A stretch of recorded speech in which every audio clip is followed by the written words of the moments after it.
What I'm going to do today is tell you a very personal story, a story that began 20 years ago next month, my first visit to your country, and the many visits that have come in between, all devoted to the idea of building good science, doing projects, having an enormous amount of pleasure and fun in doing them.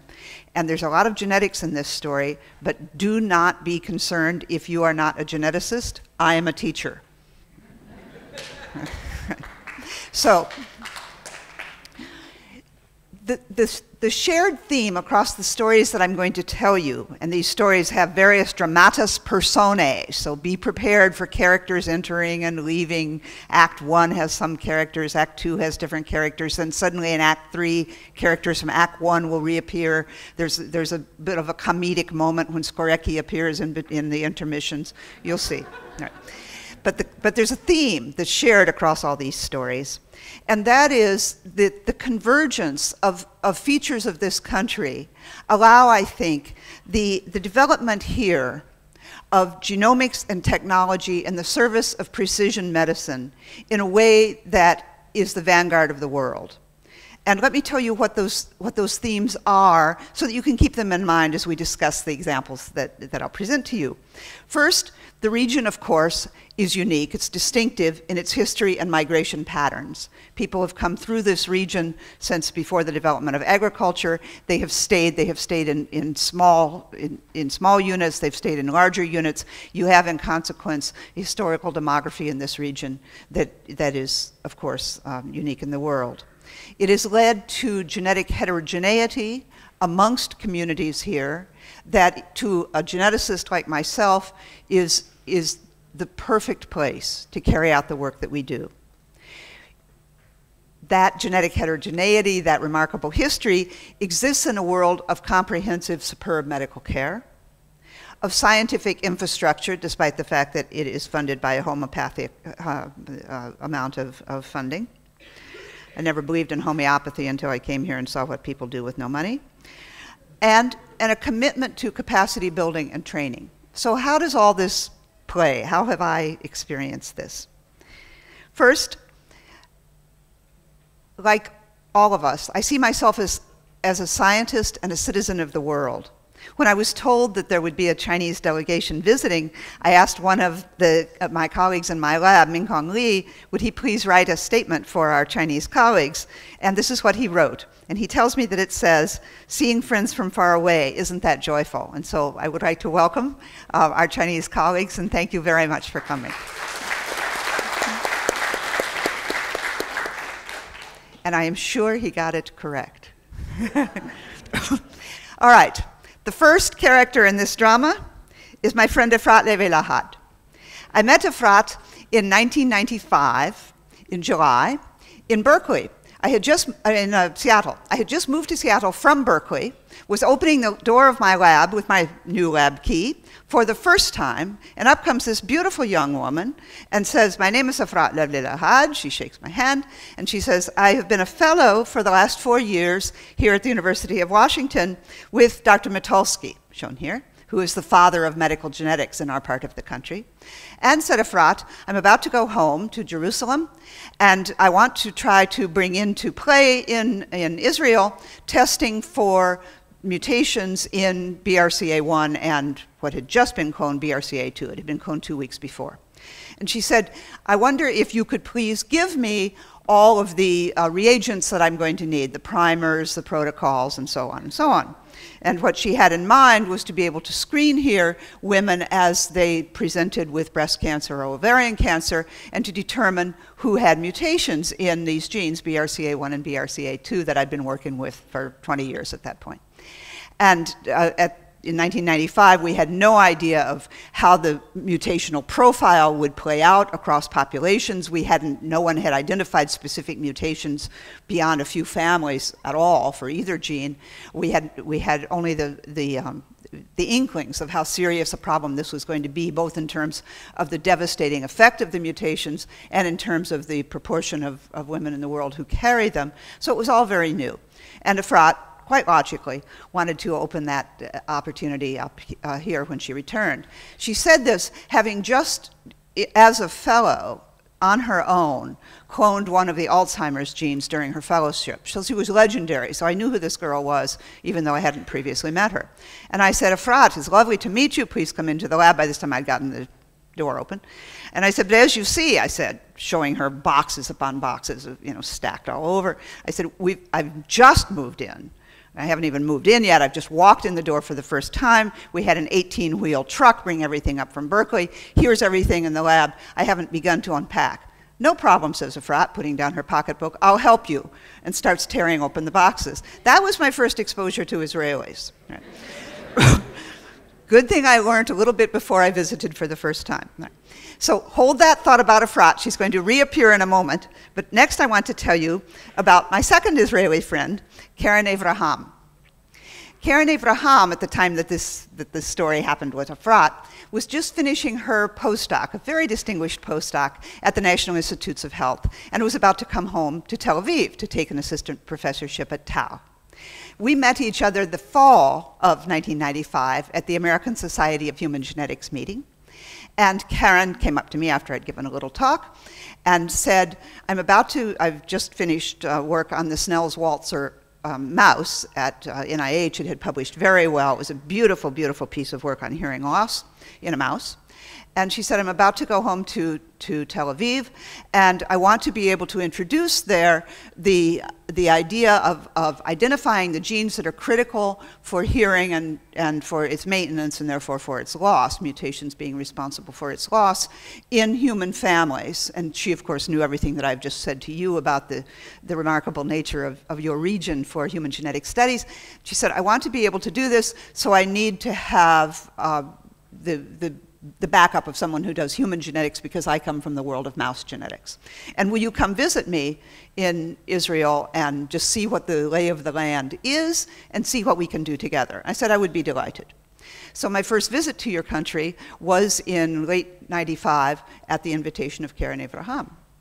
When I got here, when I got to Tel Aviv, she introduced me to a friend of hers. Recall this was a time of great hope, and it was much easier to move across borders then. Her friend Moin Kanan from Bethlehem University, a person who had gotten his PhD at Ohio State in biochemistry and had gone home to Palestine to begin there building the hereditary research laboratory at Bethlehem University. Bethlehem University is a small school run by a Catholic group called, the De La Salle Brotherhood. And they were and remain supportive of research by their faculty. So Moin and Karen had met one another in consequence of their shared interest in hearing loss, and they had already begun, just upon knowing each other only for months, they had begun a joint venture to present the realities of inherited hearing loss to parents of children, whether regardless of the ancestry of the children, and to try to make available to those families the kinds of educational resources and the kinds of gene discovery resources that would enable them to most effectively use the kinds of cochlear implants and other technological devices that were just becoming available. And they asked would I help by basically working with them so they could learn and apply human genetics. And I said, of course, I would be delighted. And Moin said that he planned to apply for a Fulbright fellowship for sabbatical, and could he take it in my lab? And I said that would just be terrific. So Moin did indeed receive such a fellowship in the late 1990s, and I, by this time, of course, was back in Seattle, and told my lab that we would be having a visitor from Bethlehem who would be staying with us for his sabbatical. And I didn't go into any detail about him because I thought they'll meet him when he comes, and he's a charismatic guy, and this would work out fine. What I hadn't fully anticipated was Moin walks to the door of my lab, the same door that now a couple of years earlier Efrat had come in and helped me tear open boxes. And as he comes in the door, one of my postdocs, beautiful young woman, shrieks and runs into his arms. I thought, well, that's interesting. So I said to my postdoc, Piri, I said, what is all this? And she says, Moin, how are you? How are the children? How is Ola, his wife? What's new? And he says, Piri, my love. And this goes on for some moments. It turns out that they had been lab mates together. They had shared the lab bench at Ohio State. had totally lost track of each other. I hadn't given his name, so Piri had no idea that this was going to be her lab partner that was going to show up in my lab some years later. So that was a good start, and indeed the friendship has been just that close ever since. The first project that Karen Moin and I, with our students, undertook together was the identification of the gene responsible for hearing loss in a collection of families from the West Bank, beginning with these families of Christian ancestry. And I'm showing this slide in order to teach you genetics. So you have to listen fast, put away the cell phones, and watch me, all right? All right. So here we have 4 families. Each of these is a pedigree. This is a large pedigree, another, and another. And I've put them all on the same slide because they are all Christian families, and they are sure that they are all related to each other, although no one is exactly sure how. And they all, at the time, lived in the 90s, all lived in the Bethlehem region. On pedigrees, squares represent men, circles represent women. I did not make that up. A filled symbol represents a person who has the condition that one is concerned with. In this case, congenital severe hearing loss. A bar between 2 individuals means that they are married. If the bar is double, which it may be, I can't see well enough, but if it's double, here's one that's double, I think, it means that the 2 people are both married and biologically related to one another, which of course is a hallmark of many marriages in their community. And then children are indicated by a vertical line, another horizontal bar, and many more small lines representing the children. So here's a group of 1, 2, 3, 4 siblings, 2 sisters, 2 brothers. Each of the sisters is married to one of these guys, and this couple has 2 children, as you see here. This couple has several children, as you see here, many of whom developed hearing loss. These yellow bars here represent genetic markers, which at the time that we were doing this work back in the 90s was the way that one sorted out where genes were and what they were. And these markers indicate a region of, in this case, chromosome 22. There are 22 chromosomes that one inherits equally from both parents, then an X and a Y chromosome. And we had searched the whole genome and identified regions on chromosome 22 that were consistently co-inherited with the hearing loss if you inherited both identical sets of markers along chromosome 22 from your parents, one from each parent. And that's what defines a recessive trait. In order to express the trait, in order to have a filled symbol, one must have from each parent, the father, square, the mother, circle, the critical marker region. Clear? Good, okay. And the parents, each of whom has 1 yellow bar and 1 not yellow bar, do not have hearing loss because it takes 2 of them. So we were in a position with this remarkable richness of information in this extended family to begin to think about what this gene might be. Then there were these additional families also from the Orthodox Christian community of the Bethlehem region that shared the same yellow bar as this family, but the persons with hearing loss in family AX didn't have as their second bar a yellow bar. They had as their second bar a light green bar. In other words, other markers. So we thought, okay, we have here perhaps 2 different mutations that have converged in this family. We don't know the gene yet, it's hypothetical, but we have a way to begin to look for it. In family AY, yellow bars, and in family BD, yellow bars. So off we went to try to find the gene. And by we, I mean primarily a man named Hashem Shehin, who was a student originally of Moin Canaan in Bethlehem. And thanks to the Dan David Prize given to John Solston at Tel Aviv, we were able to begin a joint PhD program between Bethlehem and Tau and Tel Aviv University. So Hashem became a joint PhD student of Moin in Bethlehem, of Karen in Tel Aviv, and was going back and forth, this was the late 90s, was going back and forth, spending the weeks in Tel Aviv and the weekends with his family and his parents in Bethlehem, and working on the cloning of this gene. That was terrific until the Second Intifada, and then of course it was impossible for a young Palestinian man to come across the border. So we simply regrouped, and Hashem moved to my lab and continued the work that he had begun in Tel Aviv in Seattle. So Hashem succeeded in identifying a new form of an old gene. This was extremely clever. This was the human genome sequence was just beginning to come online then. It was very crude. You couldn't really rely on it very well. It was much, much, much better than it had been back in the BRCA1 hunt days, but it still wasn't.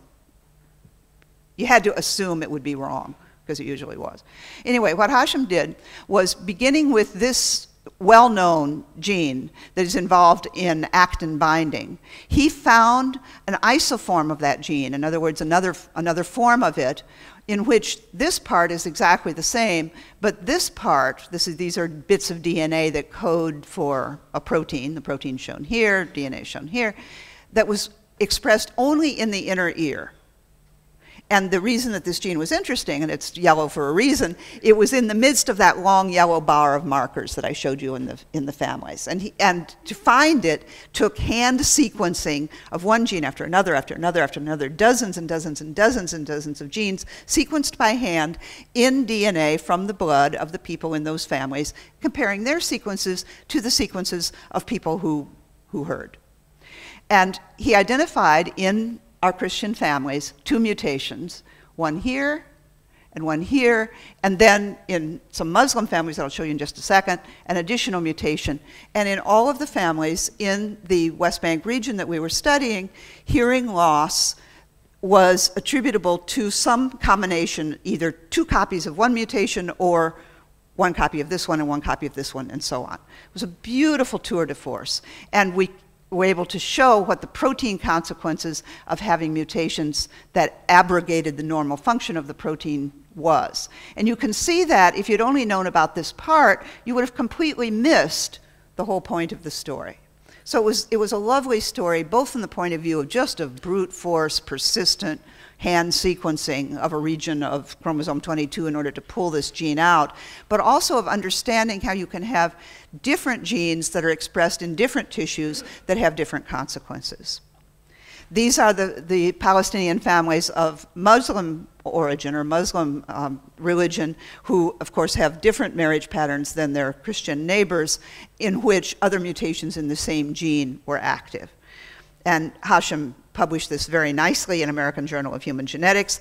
The project took a long time because of the disruption of the work that he was doing. He started it in '99, ended up coming to Seattle, staying with us for close to 2 years, coming back here because he was absolutely determined, as were Karen and Moeen, that he would do as much of this as possible in situ, here at home. And Hashem still comes back and forth to our lab. This is Hashem with the son, at the time small son, of Tom Walsh, who is the principal experimentalist in my lab. And I'll be seeing Hashem day after tomorrow. And then 2 weeks after that, he'll be coming to Seattle. And he and his wife now have 3 children. And as you can see, he is a great dad. In this case, he is Uncle Hashem. And Tom's boys, when Hashem's going to come to visit, he always stays with them.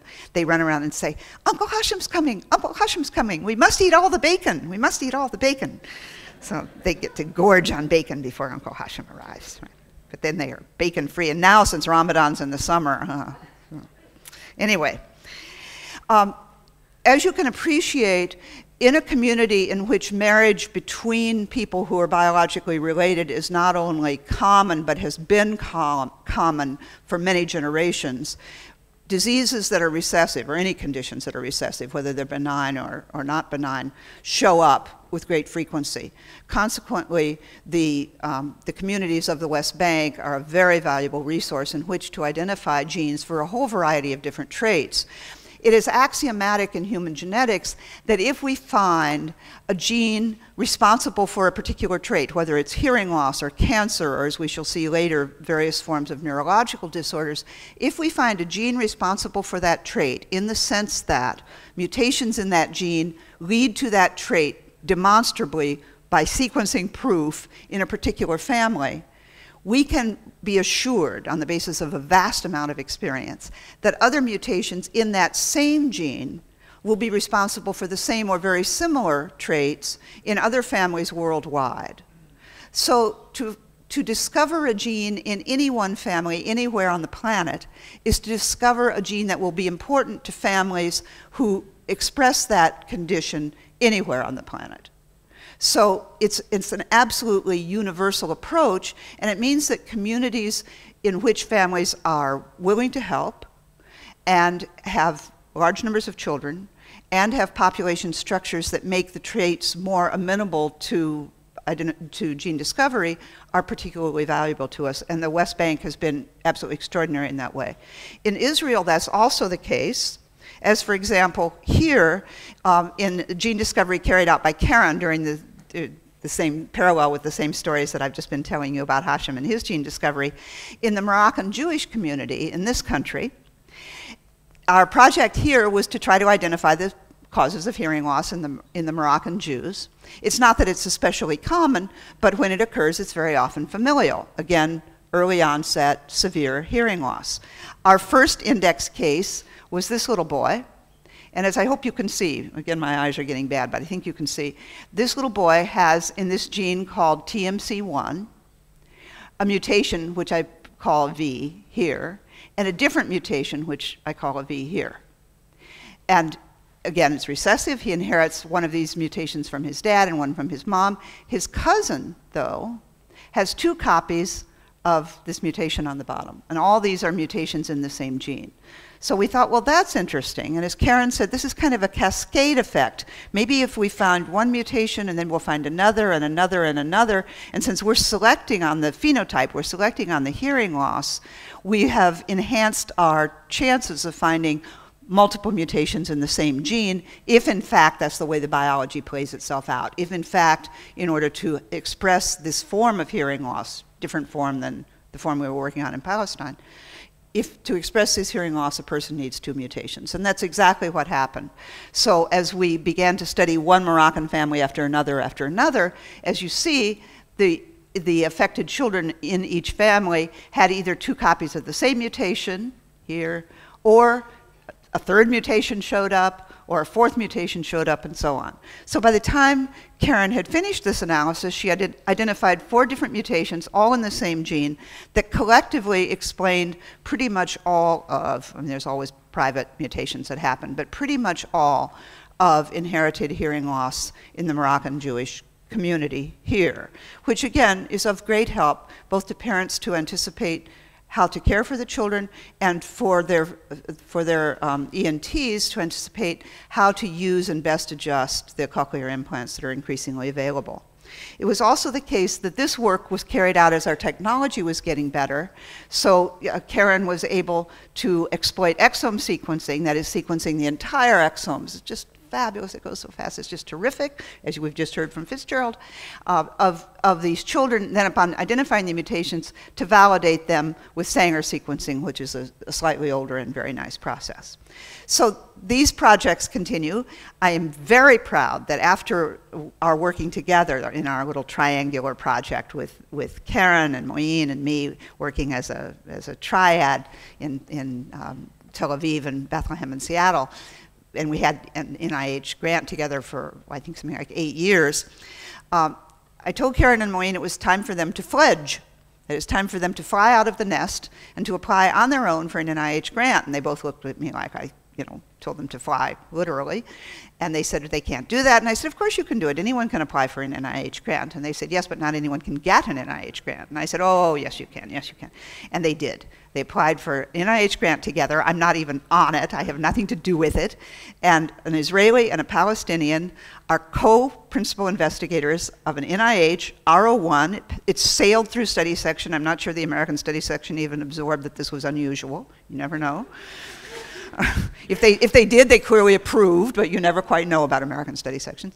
And it's doing beautifully, and it's bringing resources to this country and resources to Moeen's lab in Bethlehem. And it's being very well administered on all fronts. So, oh wait, how'd this guy show up? Oh gosh, I guess we're at that little fun intermission time. All right. So Carl and I had known each other for decades, since before he made Aliyah.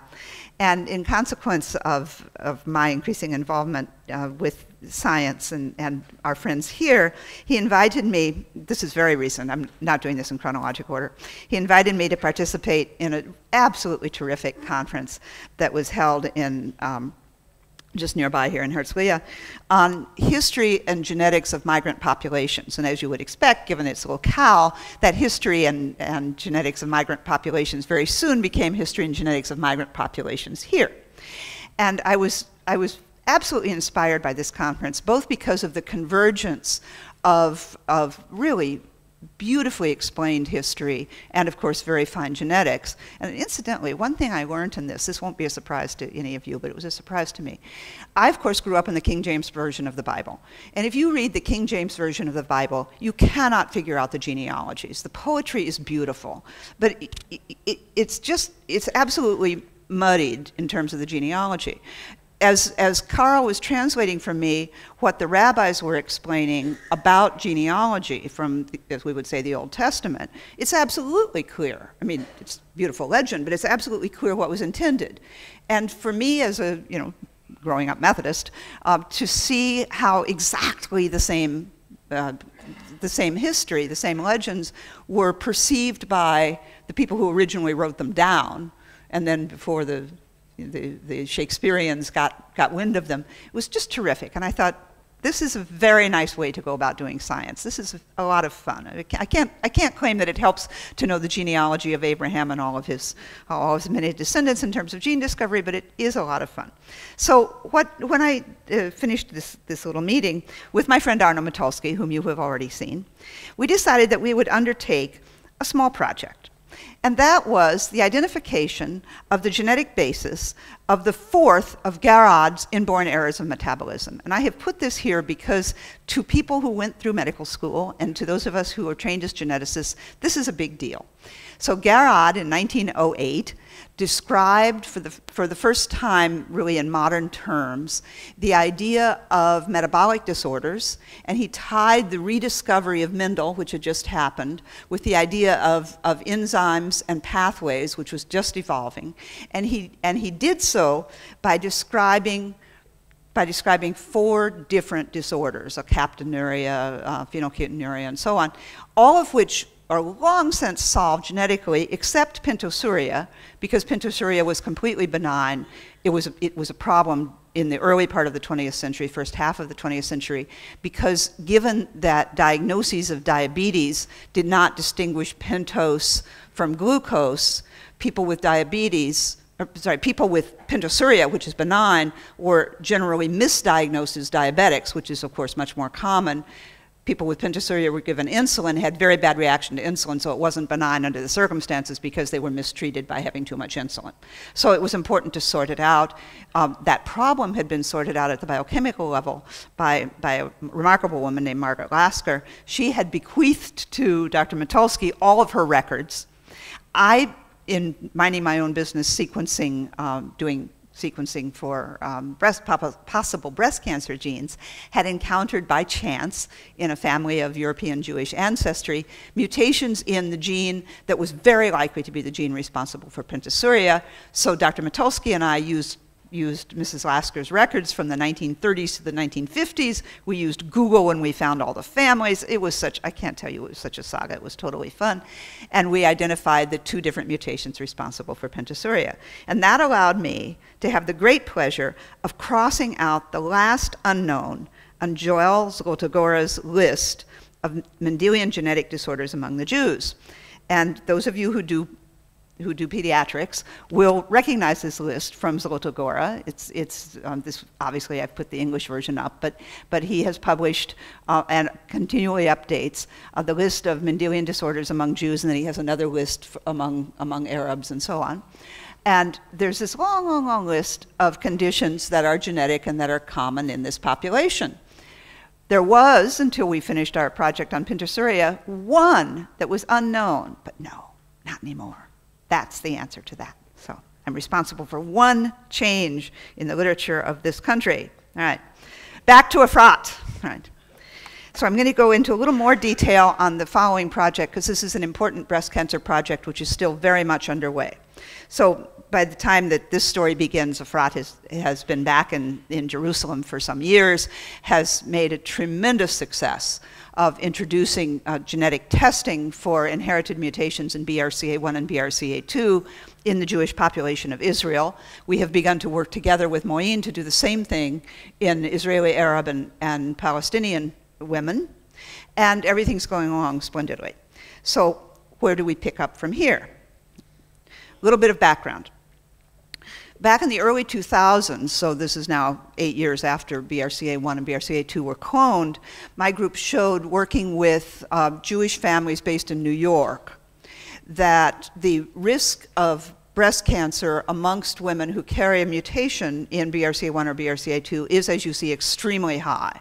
It's about 55% by age 60, about 70% by age 70, and about 80% by age 80. This was for a while extremely controversial. I don't think it's controversial anymore. People have now recognized that it's true. The reason it was controversial is subtle, and it's due to this. And that is that there's a tremendous difference in risk of developing breast or ovarian cancer to a mutation carrier of BRCA1 or BRCA2, depending on when she was born. That is, the risk has increased with time. In other words, so that slide I previously showed you had several hundred women on it, where I had pooled everybody's, I'll go back. I'd pooled birth cohorts, and this is just all women by age 30 in our series, all women by age 40, all women by age 50, and so on. If we take all the same people and separate them by birth cohort, then I have separated them between those born before 1940 and those born after 1940, simply because that was the midpoint of birth years of this cohort. Amongst women born before 1940 who carried a mutation in BRCA1 or BRCA2, the breast cancer risks are as shown here, about 20% by age 50, about 45% by age 60, and so on. It's still 80% by age 80, because if you were born after 1940, you are not 80 yet. We must keep that in mind, right? Amongst women born more recently, as you see, the risks age for age are much higher. This difference has to be for non-genetic reasons. These women are related to each other, they're the same mutations, and what has changed are the same kinds of risk factors that have changed generally for women. Earlier age at menstruation, later age at first pregnancies, and so on. That's a whole other additional fascinating story. But as you can appreciate, this kind of change led to a lot of confusion about what the risks actually were. What we need to bear in mind is that these are the risks we are now confronting for younger women, women born more recently. Risks of developing ovarian cancer for American women who carry mutations in BRCA1 or BRCA2 are different for the two genes, as shown here, and especially for BRCA1, are extremely high. Also, in the early 2000s, it was becoming clear that prophylactic surgery had a very positive effect, a very salutary effect on risk. I'll show you two pieces of evidence, neither of these are mine, that women who carried a mutation in BRCA1 or BRCA2, and this was done in a retrospective fashion, who chose to have bilateral prophylactic mastectomy had the experience shown here in terms over a period of 35 years of developing breast cancers, 2 cancers in 105 patients. These are all patients who were evaluated at Mayo Clinic. And amongst those evaluated at the same place over the same period of years, and again retrospectively evaluated genetically, amongst 378 women who decided against having a bilateral prophylactic mastectomy, there were 184 cancers. Everybody on this slide has a mutation either in BRCA1 or BRCA2. So a huge difference in cancer experience, huge. The same is true, to a somewhat buffered degree, with respect to the effect of having removal of the fallopian tubes and ovaries amongst carriers of BRCA1 or BRCA2. Same sort of graph, although this one, notice that this one comes down just to 60% here. And this is a much shorter time frame. This is 7 years. Amongst women who learned that they had a mutation in BRCA1 or BRCA2. So this is not retrospective, this was prospective, beginning in the mid-90s. Women who chose to have removals of the ovaries and fallopian tubes had the experience shown here with subsequent breast or ovarian or fallopian tube cancer. And women who chose not to have the surgery but to have surveillance had the experience shown here just for the first 7 years, and it continues to be continues to be bad. Now, one might ask the question, why were there any ovarian or fallopian tube cancers in this group if they're having salpingo oophorectomies? And the reason is, I show some examples here. The reason is that if a woman has removal of the fallopian tubes and ovaries only after she is age 40 or so, there is a substantial chance, in the experience of my colleague Liz Swisher, who's a gynecologic oncologist in my department and then shares the lab with me, her experience is that 20% of BRCA1 carriers who have this surgery only after they are 40 years old have occult cancer. And these are that experience, these women are not all just after 40, but for women who decided to have, well, who had the surgery as soon as they learned about their mutational status, but as you see, some of them were older than 40. So this experience, excuse me, which was replicated in many centers, both in our place and on the East Coast, led to the following recommendations nationally. That is that amongst women who learn that they have mutations in BRCA1 or BRCA2, they are recommended to have an annual mammogram and breast MRI beginning at age 25, that they should discuss with their physician the option of risk-reducing mastectomy, and then, this is the strongest, that they should be recommended to have removal of the ovaries and fallopian tubes by the age of 35 or 40, or when they've finished having their children. And that this should not preclude using hormone replacement therapy at the minimal level necessary, which will of course differ woman to woman, until the woman would naturally enter menopause. And that they may also consider chemoprevention options. These have not proven popular yet because these options include approaches like tamoxifen, which can be teratogenic, which can have very negative side effects, and so on. So at present, although chemoprevention options exist, surgical options are those selected by virtually all women. And then for treatment, we won't have time to discuss it today, but there's very exciting and very positive developments for women who have already developed ovarian or breast cancer and are mutation carriers in the use of PARP inhibitors, which kill the alternate DNA repair pathway to the BRCA1, BRCA2 DNA repair pathway, and are used adjunctively to conventional cisplatin, carboplatin, and chemotherapy. So all this suggests that it can be very valuable to a woman to know when she's young if she is a carrier of a mutation in BRCA1 or BRCA2. Why? For preventing the cancer herself, for treatment if she is a mutation carrier and has been diagnosed, and of course for her daughters. Why is this difficult? This is difficult for the following reason. Here are two families taken from Efrat's experience. And in each of these cases, these women developed breast cancers at the young age here of 39, at the young age here of 42. This woman has a mutation in BRCA1. This woman has a mutation in BRCA2. There's nothing in their family history that would have led them to suspect that they carried those mutations. This is not an Angelina Jolie story. But the mutations are just as devastating. So why does this happen? How can these aren't new mutations, these are extremely well-known mutations. These mutations go back hundreds of years. It happens for this reason. The mutation in each case is inherited from the woman's father. He hasn't developed breast cancer or ovarian cancer. Men can develop breast cancer, of course, but it is blessedly very, very rare. And there are sisters, but they were fortunate. They inherited the normal copy. Unlike the hearing loss story that I told you about a few minutes ago, you only have to have one copy of a BRCA1 or BRCA2 mutation in order to be predisposed to develop breast or ovarian cancer. The cancer only develops after a second mutation occurs, but that mutation has to occur specifically in the vulnerable tissue, specifically in the epithelium lining the ovary or in the epithelial ducts lining the breast, lining the lactating ducts of the breast. So it's still two mutations, but they're from different sources. One is inherited and one is tissue specific.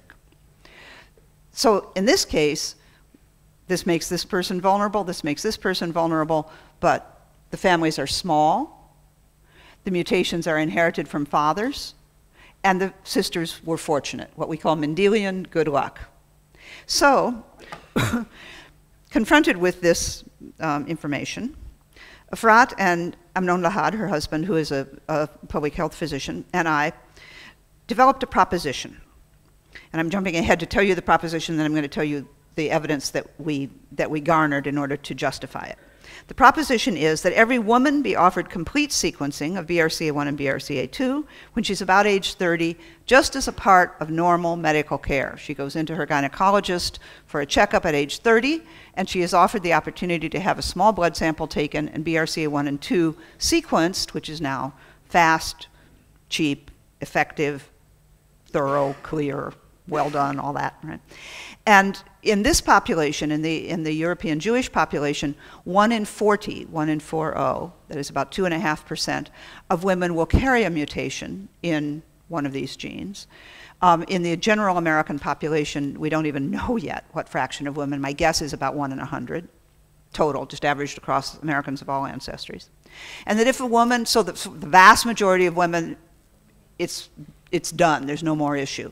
But for the women who do carry mutations, as we've already seen, it does matter, and that woman needs to be referred to a high-risk clinic for appropriate advice and follow-up and making a plan. Why age 30? Because if it's a good idea to have the surgery by the age of 40, a woman can be thinking about this and making a plan over 10 years or so. There's no reason to do it earlier, unless the woman, of course, is from a family in which inherited breast cancer has been devastating even at younger ages.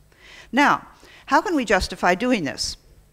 The WHO, the World Health Organization, back in the 1960s, published criteria for offering population screening for traits generally, not genetic traits. And those guidelines from WHO were updated by a very nice guy named Muin Khoury in 2003 for genetic traits. As genome sequencing came online and it was possible to identify, of course, a tremendous variety of such traits. And those guidelines go like this. The disease has to be an important health problem in the target population. Well, breast and ovarian cancer certainly is, check. The risk of disease due to mutation must be high, check, but hold that thought. The mutations responsible for the disease need to be accurately identifiable. That is now true with modern genomic sequencing. And there have to be effective interventions. As we have seen, there are effective interventions. They are drastic. They are nothing one would recommend to a woman who did not have such a mutation, but amongst mutation carriers, they clearly, as you saw, can help. Now, the thought I told you to hold was this one. The risk of disease due to mutation must be high to mutation carriers that one is going to pick up by a general population screen, duh, right? Not just to women in families that are severely affected with breast cancer that one has been studying in order to identify the genes in the first place. And as of a couple of years ago, there was not evidence on this point.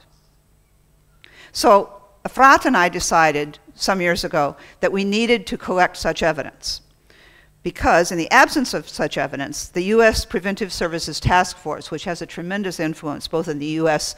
and outside of the U.S. in making guidelines, had recommended that all women with breast and ovarian cancer below the age of 60, I think for breast, but ovary generally, and all younger women with breast cancer, be screened for BRCA1 and BRCA2. Here it's done for all breast and ovarian cancer cases.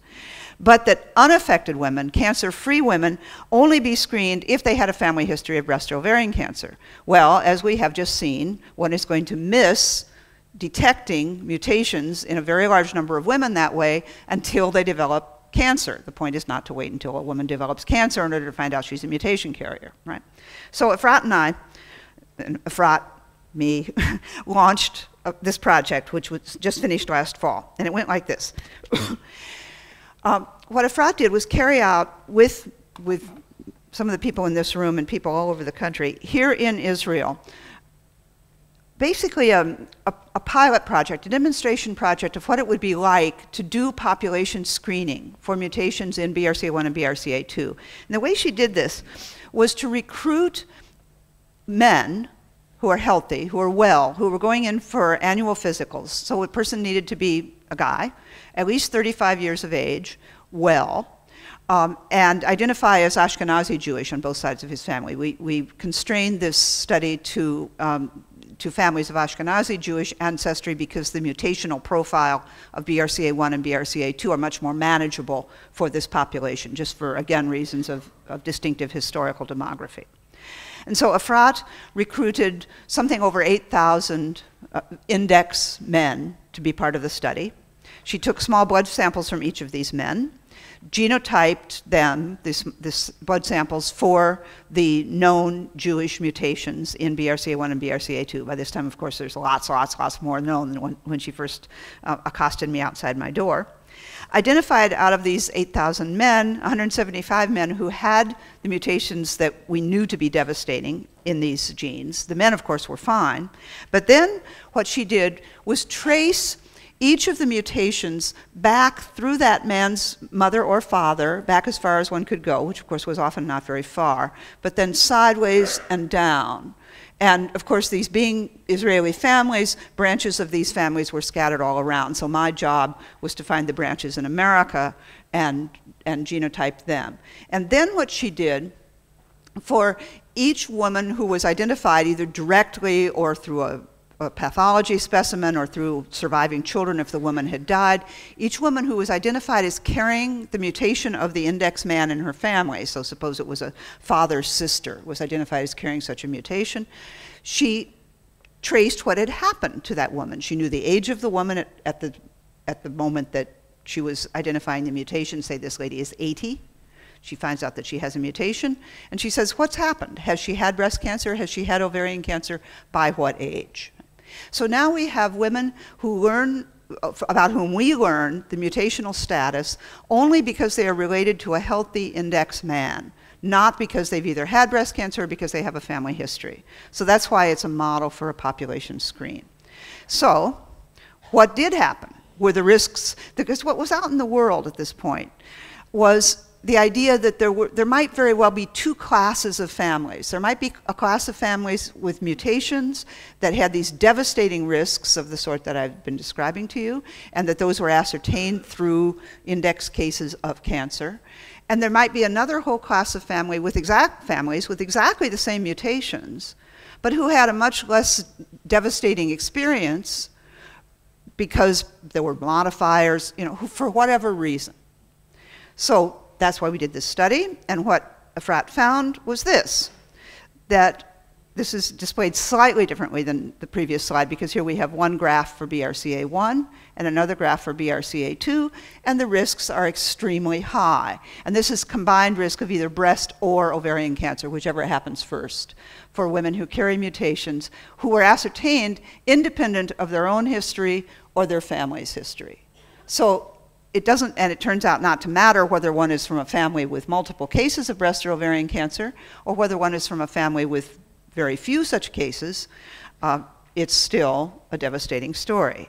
And again, this birth cohort effect is still a tremendously strong effect. In this case, the midpoint of birth years of the study was 1958, younger population than I had studied, and just you look at the difference. I mean, it's bad enough for those born before 1958, but for those born after 1958, it's absolutely devastating. So we made the proposition, to repeat, that every woman be offered complete screening of BRCA1 or BRCA2 at about age 30, and that if a woman has a mutation, she be referred for appropriate consideration of her follow-up options. We are hoping that this will be put into play here in Israel, and then it will be followed up in the US. Our thinking about this is that every breast or ovarian cancer patient for whom we learn about a BRCA1 or BRCA2 mutation detected after diagnosis is a missed opportunity to prevent a cancer. That no woman anywhere with a BRCA1 or BRCA2 mutation should die of breast or ovarian cancer because it can be prevented. I want to tell you one last story because it allows me to introduce additional dramatis personae. Right. This is the story of the collaboration between Efrat and Moin. Moin's from East Jerusalem, Efrat's from West Jerusalem, on congenital disorders of Israeli and Palestinian children. And this is a project that is now sponsored largely by the MERC program, the Middle Eastern Regional Cooperation Program of USAID, in a grant directly to Efrat and to Moin. And I'll give you just a couple of examples. This is a family, an Israeli family, that has suffered very badly from severe mental retardation in males and also intractable adaptive behavioral problems. This man actually died in a fight. And our proband in this case is this child whose mom had hoped against hope, of course, to have a healthy son and had not. And so she asked Efrat to try to solve the genetic basis of the disorder in the family so that she, the mom here, could use pregestational diagnosis in her next pregnancy. Otherwise, she faced the reality of having to terminate every male pregnancy, which of course she didn't want to do. She wanted to have a healthy son. So by the time this story begins, which is a couple of years ago, we were in the position of being able to exome sequence easily DNA from blood from anyone that was sent to us. And I say, just in case I forget to say later, up until this moment, up until this week, we are doing this exome sequencing in my lab in Seattle, but this is going to imminently not be necessary anymore because Efrat is going to have her own sequencing operation and be completely autonomous. Right now what we do is sequence, ship the data to Jerusalem, and they do their own analysis and they do everything else. We're just the machine. So this was one of the first families that was undertaken, and exome sequencing revealed a mutation, a stop mutation. This X is the symbol for stop, in a gene called ATRX, which is on the X chromosome, and this is the exact genomic position on the X chromosome of the mutation. The mutation is a cytosine to a thymine shown here. This causes a stop in this gene, and the gene is normally a helicase that's essential for chromosome shape and cell division. It's a known gene that, when mutant, causes mental retardation and disordered adaptive behavior, exactly the profile of this family. It's on the X chromosome, so the mutations affect only males because, of course, males have one X chromosome, whereas females have two. Females can, of course, have the mutation, as here, as, of course, in this mom. But because we have a second X, we are buffered from the loss of function of the gene on one of the copies of the X. But the males are not so buffered, and they suffer the consequences. Of course, a male, so we think the mutation was new, de novo, in the grandmother. We have a tremendous family history on both sides, absolutely no problems at all. And as you see, of course, a man can inherit from her a perfectly normal X chromosome with a normal sequence, or in this case, a fraternal twin had the bad luck to inherit the mutation. So we were able to determine what the mutation was. This does not solve the condition in these men, or alas, in this small boy, but it did allow for our family to have, through pregestational diagnosis, a healthy son. Pregestational diagnosis, of course, allows the obstetrician to take parental gametes, that is, mother's eggs, father's sperm, fertilize them in vitro, and then at the 16-cell stage, remove a cell determined by genetic sequencing, the genotype of that cell, and therefore whether the embryo is healthy or not, and to then implant in the mother only a healthy embryo. At Shaddai Zedek, where Efrat is responsible for the PGD clinic, more than 400 children have now been born healthy after pregestational diagnosis for a tremendous variety, probably hundreds of different traits. Many of them do not require gene discovery along the way, but what we are able to do is offer gene discovery in real time so that it can be used in conjunction with pregestational diagnosis. My last example is another example of the same phenomenon.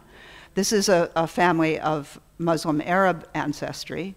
This child has a defect in the synthesis of mitochondrial DNA, and therefore low levels of mitochondrial proteins. This child is not going to live much longer. She has severe developmental delay, failure to thrive, feeding difficulty, recurrent vomiting, anemia, very complex renal and urinary tract abnormalities, urinary tract infections, and so on. When we learned of this family, the mother had just fallen pregnant again. It was her plan to use pregestational diagnosis, but she'd just become pregnant again. She decided, of course, she wanted to know first, what's the gene responsible for the trait in her daughter? and then was her fetus healthy or not, and she was fully prepared to have a termination if the same thing was going to happen again. Notice that the parents are first cousins of each other, so we made the model that this was very likely to be a recessive trait. We were able in real time, in a matter of a few weeks, to determine what the gene is that's responsible. It's called FBXL4, which is whose normal function is to be a ubiquitin ligase. The ubiquitination is, of course, a phenomenon known very well in this country because one of your Nobels is for the study of ubiquitination, and this is one of those proteins. And the loss of function of this gene was already known to cause exactly this syndrome with which this child is afflicted. She has 2 copies of the mutant allele, and the fetus, blessedly, has only 1, so the fetus will be fine. This Merck project, this identification of genes responsible for congenital disorders in children, not only allows us to carry out this gene identification and to assist the families, it also allows us opportunities for training. So here are my last 2 dramatis personae. Dima Dwight is a totally terrific young woman from Bethlehem, and here she is again with the slightly older Sean Walsh, making Valentines in Seattle. She came to visit us in 2013. She came home and she said, I want to go to graduate school. I want to go to the Weizmann. And I said, wow, okay. And the Weizmann accepted her into the master's program. She's doing very well there. She is now finishing her 2nd year in the master's program and will apply to be a PhD student there, and she's working on apoptosis, and we couldn't be prouder of her. Yeah. And her best friend, Laura Kamal, who's from East Jerusalem, was with us in 2014. Here she is learning to kayak, which is not something a Palestinian girl learns how to do at home. And Laura will be joining us next month again in Seattle. She's a technician in Moyin's lab, and she's studying now for the GREs in order to be able to apply for American universities. Her dad is a mathematician, and she was born in the States because he was on sabbatical, off and on from time to time. So she's in a very nice position to be able to come to the States for her graduate work. We just have to get her to the point that her what you call them, psychometrics are strong enough. And my last story is a 1-slide story, and this is the best idea I have ever had in this country. It goes like this. I was given, oh gosh, years ago, a lovely prize by the women who are the Friends of the Weizmann Institute, and it was a prize called the Prize for Women in Science. And it was a $15,000 prize. And so I thought, what am I going to do with this $15,000 prize? I thought, what is the most important thing I could do with this money? And I thought the following. There was, and there still remains, a gap in this country between, same gap everywhere, but it also exists here, between women coming into the faculty in tenure-track positions and young men coming into the faculties in tenure-track positions in your most distinguished universities. But in Israel, I think that this gap has certain really, really tough features about it. And they are, of course, known to you far better than to me.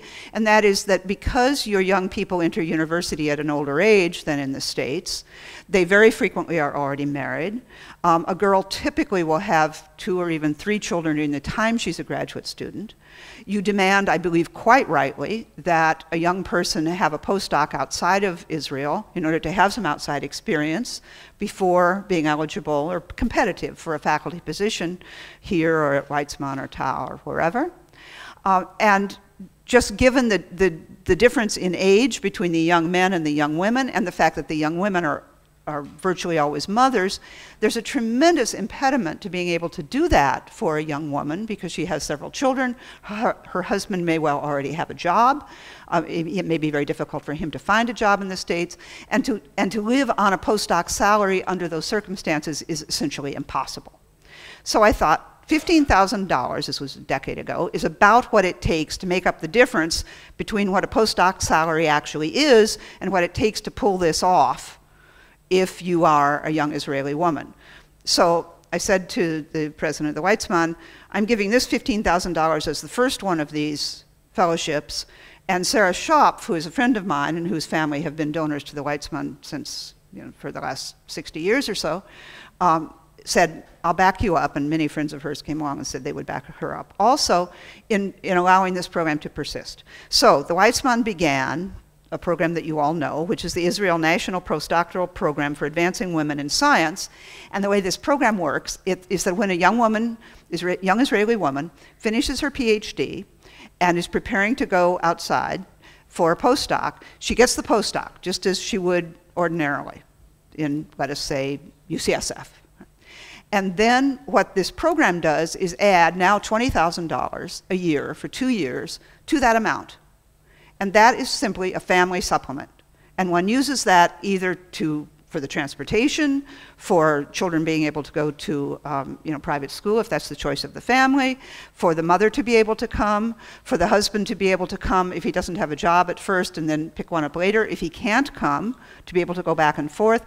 Whatever the couple decides is how they want to do it. There have been 27 of these women finish, and it goes like this. Of these 27 women who have finished their postdocs and who have gotten these supplements, 2 of them have taken jobs in the States. Sorry about that. One is she just finished and she's out again on maternity leave, so I don't have her final story yet. 2 others came home and took jobs in your technical sector, and 22 of them are in tenure track positions at your universities. Yes. So that's the end of my story. And these are the people that I've been telling you about. They didn't all get their pictures up, but they are the dramatis personae of our tale. And these are the sources of support of all the projects I've told you about. And all of these sources of support are either totally here or mostly here in consequence of the work I've described. Thanks very much.